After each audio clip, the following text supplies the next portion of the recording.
Tornano a sfidarsi a distanza di 10 giorni Vis Poggioberni e Nova Feltria. A Talamello in Coppa Emilia a trionfare furono i gialloblu di Guerra per 4-2. Partita vera allo stadio Stradone di Borghi, dove le due squadre peccano in fatto di occasioni da gol e si dividono un punto per parte. A ricriminare maggiormente sono gli ospiti per un presunto rigore non concesso e per due conclusioni che meritavano sorte migliore.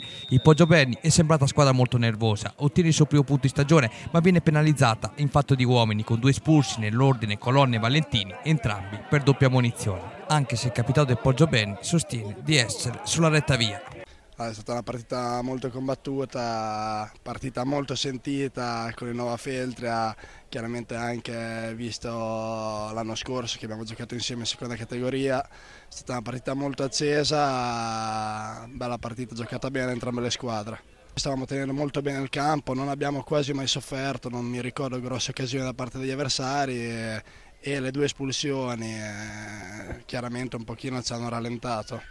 Abbiamo messo in campo una gran cattiveria, potevamo concretizzare magari quel paio di occasioni che abbiamo avuto che ci avrebbero servito per la vittoria, però bene così, insomma, continuiamo così che sia sulla strada giusta. La partita vede da subito i padroni di casa avanti con questo lancio lungo a cercare Magnani, provvidenziale, il portiere Ronzi in uscita.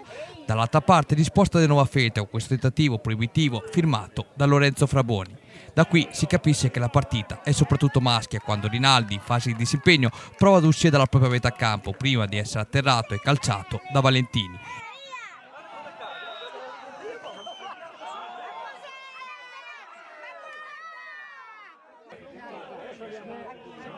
Al 42esimo arriva la prima occasione del Poggioberni con Pioli che una volta entrato in aria non inquadra il bersaglio. Nella ripresa lo scenario rimane invariato, il Nova Feltria prova a colpire con questo colpo di testa di Stefanelli che chiama l'intervento a terra il portiere Sebastiani.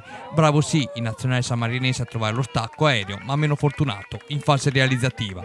Al 63esimo il Poggioberni rimane in 10 per l'espulsione di Colonna per doppia ammonizione. L'intervento falloso avviene sul neoentrato Tommaso Raffaelli. Il Poggioberni prova oltre l'ostacolo a metterci il cuore con questo fendente di Valentini che termina a lato. Alla mezz'ora, episodio chiave non sancito dal direttore di gara. Bettini, servito da Gori, entra in area di rigore e viene steso, o non steso, col punto interrogativo, a terra dal difensore avversario. L'arbitro a due passi lascia proseguire, ammonendo poi Bettini per proteste.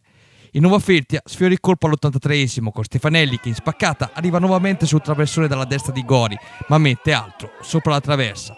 Nel recupero locali 9 per l'espulsione di Stefano Valentini, anch'egli allontanato dal rettangolo di gioco per doppia ammonizione. Nova Feltria e Poggioberni si dividono un punto per parte, anche se Nova Feltria è mancata con la cattiveria soprattutto sotto porta che c'è stata 7 giorni prima contro il Real Miramare. Guerra a fine gara prova a spiegare il perché.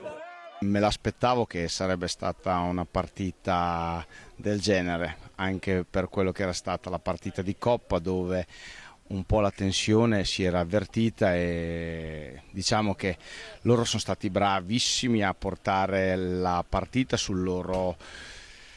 quello che probabilmente era la loro tattica, non lasciarci il gioco e spezzettarla con falli o fallettini insomma hanno interrotto molto bene il gioco.